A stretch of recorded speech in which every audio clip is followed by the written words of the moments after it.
It has been a bad week for the squad. Somebody on the super text line, which is open and very active today. Thank you. The fraud squad. St. Louis Congresswoman Cori Bush is now under fire. Now, realize who Cori Bush is. If you don't know who Cori Bush is, she is always in front of the camera. She's always castigating police. She's always going after Republicans, and she's very aggressive. And so now it turns out that she is under investigation, and what they're investigating her for is paying, apparently, allegedly, paying her husband thousands of dollars for security because she is paying her husband as her security officer or whatever it is, even though the guy doesn't have a license. And so I don't know if you've noticed this, but there does seem to be a pattern with some of these very corrupt Democrats, and that is, and we're seeing this with the Atlanta district attorney as well, the Fulton County DA as well, Fannie Willis, where she paid her boyfriend, that lawyer, $600 and something thousand to work on the Donald Trump case, even though he wasn't qualified. And he used that money to pay for a bunch of trips.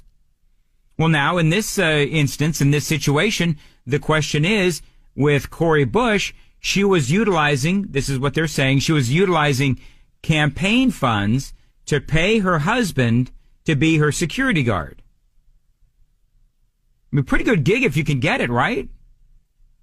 And so she took to the microphones yesterday, and this is a part of what she had to say. Again, this is squad member or fraud squad member, Cori Bush.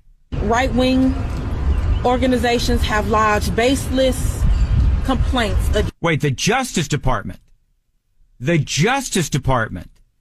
has actually now begun investigating her. So how exactly is this a right-wing organization issue?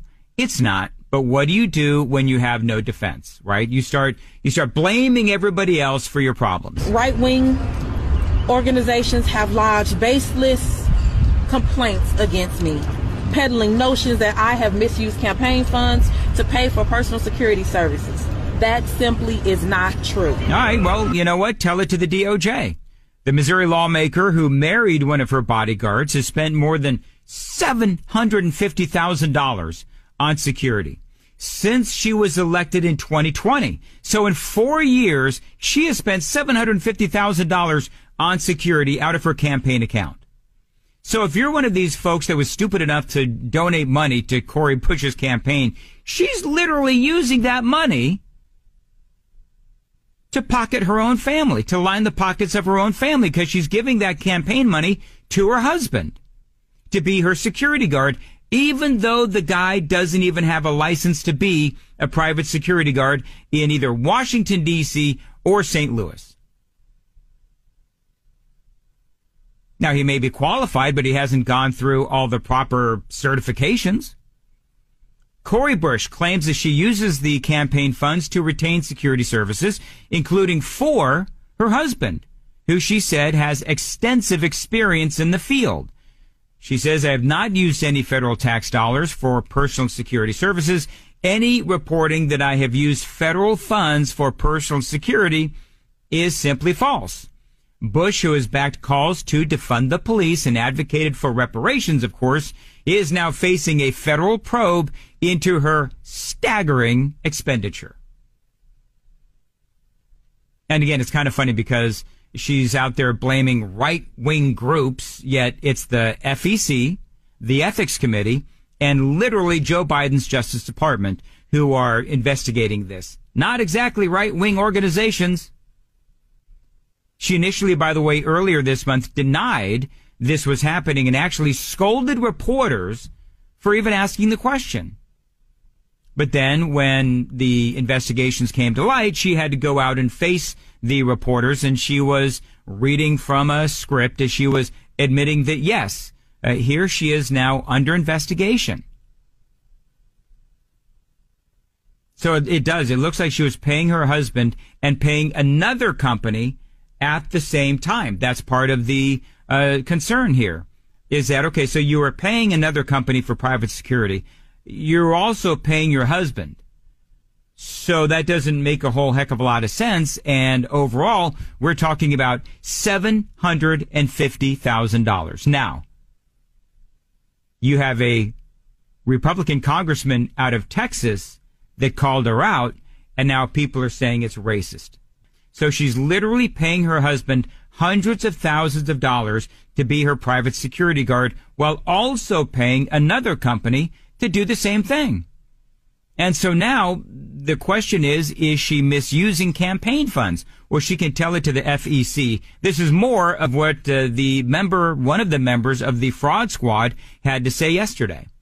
In accordance with all applicable rules, I retained my husband as part of my security team to provide security services because he has had extensive experience in this area and is able to provide the necessary services at or fair market rate.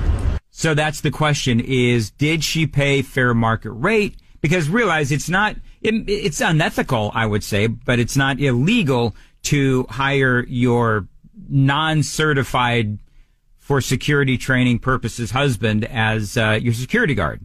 He doesn't have any of the certifications in Washington, D.C. or St. Louis. Anyway, so people now are making this a race issue. Congressman Troy Nehls out of Texas, he was asked about all of this, and this is what he said. She doesn't even support the police. But the idea to pay her thug money to try to help protect her, this and that, for what? Maybe if she wouldn't be so loud all the time, maybe she wouldn't be getting threats. Are you saying she deserves to be threatened? No, what I'm saying is that when you're out there talking the way she does, I'm surprised that people are probably pretty upset because she's a pretty radical. Yeah. She's pretty radical. Yep. And maybe she should tone it down a little bit. So that is Troy Nehls. He calls her husband a thug, and she calls Cori Bush loud. Now, I don't know anything about the husband of Cori Bush, except that he's not certified to be a security guard, and that's what he's supposedly doing. So now people are demanding an apology for all of this and saying that as Ilhan Omar put this in a tweet, and this is a quote, the loud black woman trope is racist and tired. The congressman should apologize, and all members of Congress should condemn him. No one in our government deserves to be threatened, regardless how loud they advocate for their positions, and blaming the victim of harassment and threats cannot be condoned. Well, Troy Nehls didn't threaten her. That's number one. Number two, he said nothing racist. And Cori Bush is not a victim here. Now, she has in the past said that there are threats against her life. That's what she says. But I guess the question is with Troy Nehls is, and I don't think he's gone out and apologized, she has been loud. And that's not a racist trope. I mean, it's more like an adjective.